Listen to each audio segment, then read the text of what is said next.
नमस्कार दोस्तों, आपका स्वागत है सरकारी ज्ञान फॉर यू में। दोस्तों, आप सब कैसे हैं? उम्मीद है बहुत अच्छे होंगे और आपकी तैयारी बहुत अच्छे लेवल की चल रही होगी। दोस्तों, आज मैं बात करने वाला हूं इस वीडियो में वीडियो री एग्ज़ाम को लेकर। क्या यहां भी छात्र कोर्ट कोर्ट खेलने वाले हैं? जैसा कि दोस्तों आप जानते हैं, यूपी ट्रिपल एससी की कोई भी भर्ती हो तो उनमें से 70% भर्तियां ऐसी होती हैं जो बिना कोर्ट केस के पूरी नहीं होती हैं। चाहे मैं लेखपाल भर्ती की बात कर लूं, चाहे मैं यूपी ट्रिपल एससी के अलावा पुलिस भर्ती की बात कर लूं, चाहे मैं एलटी ग्रेड की बात कर लूं, वीडियो भर्ती की बात कर लूं, वीडियो 2016 की बात कर लूं या लोअर 2016 की बात कर लूं, तो लगभग 70% भर्तियों का यही हाल हो चुका है कि हर भर्ती को पूरा होने के लिए कोर्ट से गुजरना ही पड़ता है। ठीक है, अब क्या अगले 5 साल और ये भर्ती खींचेगी? क्या अगले 5 साल भी छात्रों को इंतज़ार ही करना पड़ेगा? क्या इस भर्ती को पूरा होने में 10 साल लग जाएंगे क्या, अगर यही होगा तो?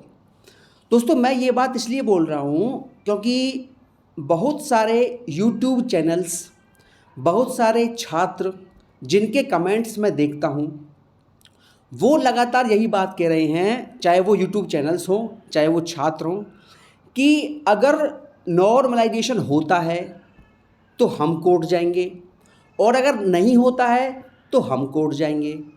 तो कोर्ट कोर्ट अगर खेलना है तो फिर भैया भर्तियां करवाने का ही फ़ायदा क्या है? देखिए, इसमें कुछ कमी तो आयोग की भी है और कुछ कमी छात्रों की भी है। ठीक है, और आपको मैं एक बात बता दूं, इस भर्ती को लेकर अगर कोर्ट कोई भी छात्र जाता है तो ये बात मैं पूरे दावे से कह सकता हूं कि होने वाला कुछ नहीं है।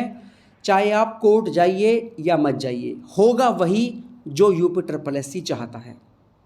वन दरोगा भर्ती में आपने देख लिया, छात्रों ने करीब करीब 30 लाख रुपए अब तक खर्च कर लिए, लेकिन उनको 1% भी संतुष्टि नहीं मिली।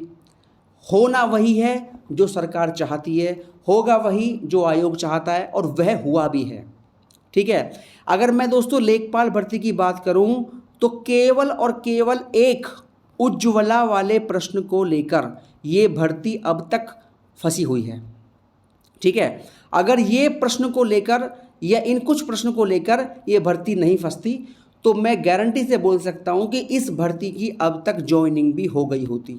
ठीक है, क्योंकि यूपी ट्रिपल एससी के चेयरमैन प्रवीण कुमार जी ने यह बात कही थी कि हम इस भर्ती की फरवरी या मार्च 2023 तक, ठीक है, फरवरी या मार्च 2023 तक हम इसकी ज्वाइनिंग करा देंगे। ठीक है, लेकिन जब तक भर्ती कोर्ट में है तब तक आपकी ज्वाइनिंग कैसे हो सकती है? हालांकि ये प्रक्रिया आगे बढ़ रही है, छात्र हाई कोर्ट से केस हार चुके हैं, अब वो छात्रों ने सुप्रीम कोर्ट में केस डाला हुआ है। ठीक है, केवल एक प्रश्न को लेकर। देखिए, मैं बार बार आपसे ये कहता हूं कि अपनी भर्ती को फंसाने में कुछ जिम्मेदार छात्र भी खुद हैं। देखिए, जो आयोग ने कर दिया उसको मान्य रखिए, वो केवल आपके साथ नहीं हुआ, वो सभी छात्रों के साथ हुआ है। अगर उज्ज्वला वाले प्रश्न पर जो भी हुआ है वो उन्होंने सभी छात्रों को दिया है, जो भी होना है। तो लेकिन कुछ छात्र, पता नहीं, ऐसा होता है कि एग्ज़ाम होने के बाद एक बहुत अच्छा और बहुत बड़ा एक गैंग काम करता है और उस गैंग का यही काम होता है भर्तियों को फंसाना, चाहे वो मैटर छोटा ही क्यों ना हो। अरे, जो आयोग कर दो उसको मान्य रखिए कि भर्ती को फंसाने से कोई फ़ायदा नहीं है। अब इस भर्ती को, वीडियो री एग्ज़ाम को आपके कम से कम 5.5 साल हो चुके हैं। ठीक है, और केवल ये 2000 ग्रेड पे की जॉब है। कितना? केवल 2000 ग्रेड पे। 2000 ग्रेड पे की जॉब के लिए आप 6-6, 7-7 साल अगर इंतज़ार करोगे या भर्तियों को बार बार फंसाओगे तो उससे फ़ायदा क्या होगा? उससे केवल आपका नुकसान ही है। अगर आपको ये नौकरी 30,000 रुपये की जॉब मिल भी गई 5-6 साल, 7 साल खर्च करने के बाद, तो इसमें नुकसान आपका ही है। नुकसान इसमें सरकार का नहीं है, नुकसान इसमें आयोग का नहीं है, केवल और केवल छात्रों का ही लॉस है। उन छात्रों का ही लॉस है जो कोर्ट में भर्ती को फंसाते हैं, और उनका लॉस तो है ही है जो कोर्ट नहीं जाते। तो हर तरह से अगर हम देखें तो कुछ भी दिमाग आप लगा लीजिए, कुछ भी सोच लीजिए, हर तरीके से आपका ही इसमें नुकसान है। भर्ती को लेट करने में आप भी बहुत बड़े जिम्मेदारी निभाते हैं, आप भी एक बड़ा रोल अदा करते हैं भर्ती को लेट करने में, भर्ती को फंसाने में छात्र भी जिम्मेदार है, मैं ये मानता हूँ। एक 30,000 की जॉब के लिए आप अगर 7 साल वेट करते हो, लाइफ के 7 साल आप बिताते हो। दोस्तों 7 साल का मतलब होता है करीब करीब आपके बैठते हैं 2500 दिन के आसपास। 2500 यानी कि 2,500 दिन आप एक 30,000 की जॉब के लिए वेट करते हो। तो ये केवल और केवल अपने मन को दुखी करने वाली बात है। 7 साल खराब करके अगर आपको ये नौकरी पानी है तो ऐसी नौकरी कोई फ़ायदा नहीं होगा। देखिए, न्याय वो है जो जल्द मिले, नौकरी वो है जो समय से मिल जाए। छोटी सैलरी की जॉब अगर आप 5 साल 7 साल वेट करते हो तो उसका कोई मज़ा नहीं है, ये आप भी जानते हैं। इसलिए मेरा आप सभी से ये कहना है, केवल मैं वीडियो री एग्ज़ाम की बात नहीं कर रहा, मैं हर भर्ती की बात कर रहा हूँ। कृपया भर्तियों को कोर्ट में फंसाना बंद कीजिए। देखिए, आयोग तो मानने वाला है नहीं, उसको तो जो करना है वो करेगा। कम से कम छात्र तो मान लें, छात्र तो कम से कम इस बात को समझ सकते हैं, मान सकते हैं कि हम अपनी तरफ से भर्ती को कोर्ट में ना फंसाएं। ठीक है, और भर्ती कोर्ट में फंसाता कौन है? छात्र ही फंसाते हैं। अगर मैं कह रहा हूं जो आयोग कर दे, जो सरकार कर दे, अगर आप उसको मान्य रखिए, उसको सर माथे पर मानिए, तो भर्ती आपकी फंसेगी नहीं, आपकी भर्ती आराम से 1 साल में पूरी हो जाएगी। देखिए, कुछ और कारण हो जाए वो तो अलग बात है, लेकिन आप अपनी तरफ से कोई भी गलती बिल्कुल मत कीजिए। ठीक है, लोअर 2016 का मैं आपको दे रहा हूं उदाहरण। लोअर 2016 में छात्रों ने जब एग्ज़ाम दिया था तो इसका पेपर लीक हो गया था और छात्रों ने फिर केस डाल दिया था। छात्रों का कहना ये था कि जो छात्र ईमानदार हैं वो क्यों भुगतें, है ना, जो गलत छात्र हैं उनको बाहर कीजिए, भर्ती पूरी कीजिए। और 1.5 साल तक इस भर्ती का कोर्ट में केस चला और आखिर में निर्णय यही हुआ कि भैया इसका री एग्ज़ाम करवाना है, तो इसका भी री एग्ज़ाम ही हुआ, यानी कि जो आयोग ने कहा वही हुआ। ठीक है, वीडियो एग्ज़ाम की बात करूं, छात्रों ने पूरा जोर लगा लिया, 2 साल तक कोर्ट में केस चला, आखिर में फैसला क्या निकला? सुप्रीम कोर्ट तक केस पहुंच गया और सुप्रीम कोर्ट तक पहुंचने के बाद भी फैसला यही निकला जो आयोग ने शुरू में दिया था कि भैया इसका री एग्ज़ाम ही होगा, और इसका री एग्ज़ाम हुआ। बताओ, 2 साल बिगाड़ने के बाद छात्रों को मिला क्या? कुछ नहीं मिला, केवल 2 साल की बर्बादी हो गई, उनकी लाइफ के 2 साल बेरोजगारी में ख़त्म हो गए। ठीक है, कुछ नहीं मिला। अगर वो कोर्ट ना जाते तो इसकी परीक्षा बहुत पहले हो गई होती। अगर ये 2 साल कोर्ट में ख़राब ना होते तो इसका एग्ज़ाम मेरे ख्याल से 2021 में हो गया होता और अब तक आपकी 1 साल की जॉब भी हो चुकी होती। ठीक है, वही हाल हुआ लेखपाल की भर्ती में। लेखपाल की भर्ती में छात्र कुछ प्रश्नों को लेकर कोर्ट चले गए, उनका करीब करीब 10 महीना बर्बाद हो गया। ठीक है, मिला क्या? हुआ वही जो आयोग ने चाहा। बताओ, आपकी तो नहीं चली, छात्रों की तो नहीं चली, तो आप कोर्ट में भर्ती को फंसाते क्यों हो? कोर्ट में फंसाकर केवल आप अपना ही समय और पैसा दोनों बर्बाद करते हैं और कुछ नहीं करते। होगा वही जो आयोग चाहेगा।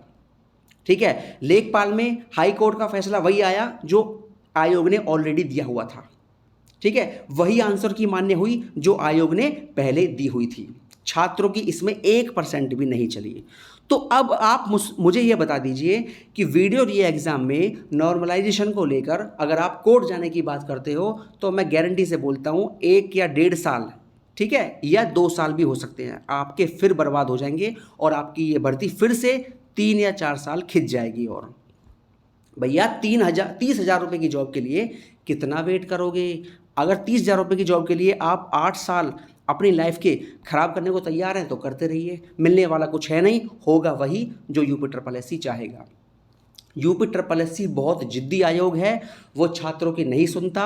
बस आप इतना याद रखिए, जो भी छात्र जुड़ा हुआ है UPSSC से, ठीक है, वो अपने दिमाग में ये बात डाल ले अच्छी तरीके से कि आयोग ने कह दिया कि ये धरती है तो आपको धरती माननी पड़ेगी, चाहे वो आकाश को धरती कहे।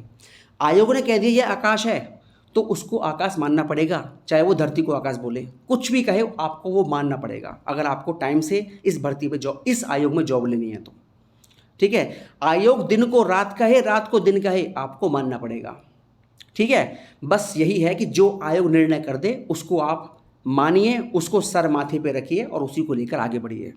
आयोग को चैलेंज करोगे तो बर्बादी आपकी है और 100% बर्बादी आपकी होगी। जब कोर्ट का फैसला आएगा तो उसमें आपकी हार होगी और आयोग की जीत होगी। नुकसान किसका हुआ लास्ट में? आपका। आपकी 2 साल, 3 साल, 4 साल टाइम बर्बाद और पैसे बर्बाद। इसलिए मेरा आप सभी से ये निवेदन है कि कृपया इन भर्तियों को कोर्ट में ना फंसाएं। जो आयोग कर दे उसको मानिए और सभी छात्रों से मैं ये रिक्वेस्ट करता हूँ कि इस प्रकार से भर्तियों को फंसाना बिल्कुल बंद कीजिए, ठीक है। और इस वीडियो को जितना हो सके शेयर कीजिए, जिससे ये वीडियो हर तरह के छात्र तक पहुंच सके और आपकी भर्तियां कोर्ट में फंसनी बंद हों, ठीक है। और चाहे मैं वीडियो भर्ती की बात नहीं कर रहा, आगे और भी भर्ती आएंगी, मैं सबकी भर्तियों की बात कर रहा हूँ, ठीक है। तो इसलिए मेरा सबसे रिक्वेस्ट है, कृपया अपना पढ़ाई करते रहिए और जो आयोग कहे उसको मानते रहिए। आयोग को कभी चैलेंज मत कीजिए, क्योंकि इस आयोग को चैलेंज करने का मतलब है अपनी लाइफ के 2 साल खराब कर लेना। और आपको 2 साल खराब करना है तो फिर करते रहिए, मिलने वाला कुछ होगा नहीं, होगा वही जो आयोग चाहेगा, ठीक है दोस्तों। इसलिए कोई भी छात्र किसी भी प्रश्न को लेकर या नॉर्मलाइजेशन को लेकर या किसी और पॉइंट को लेकर कोर्ट ना जाए, ठीक है। मिलने वाला आपको कुछ नहीं है, मैं ये बात दावे से कह सकता हूँ, कुछ नहीं मिलेगा, ठीक है। और आपको मैंने एग्जाम्पल दे दिए, चाहे आपकी यूपी दरोगा भर्ती हो, चाहे आपका वीडियो भर्ती हो, चाहे आपका लोअर 2016 हो या लेखपाल हो, आपके सामने कम से कम 20 एग्जाम्पल हैं आपके सामने, जिसमें छात्रों को हार ही मिली है और आयोग को जीत मिली है, लेकिन टाइम बर्बाद हुआ केवल आपका, ठीक है। तो भैया इस वीडियो को अधिक शेयर कीजिए और जो भी छात्र जुड़े हुए हैं यूपी ट्रिपल एससी के साथ, उन सभी के पास ये वीडियो पहुंचाइए, जिससे जागरूकता फैले और यूपी ट्रिपल एससी की भर्तियां कोर्ट में जो है जाना बंद हो जाएं, ठीक है दोस्तों। ये हो गया आज का वीडियो, और किसी भर्ती को लेकर जो भी जानकारी मुझे मिलेगी आपको सबसे पहले दे दी जाएगी। बहुत बहुत धन्यवाद दोस्तों। जय हिंद, जय भारत। हमेशा खुश रहिए, मुस्कुराते रहिए।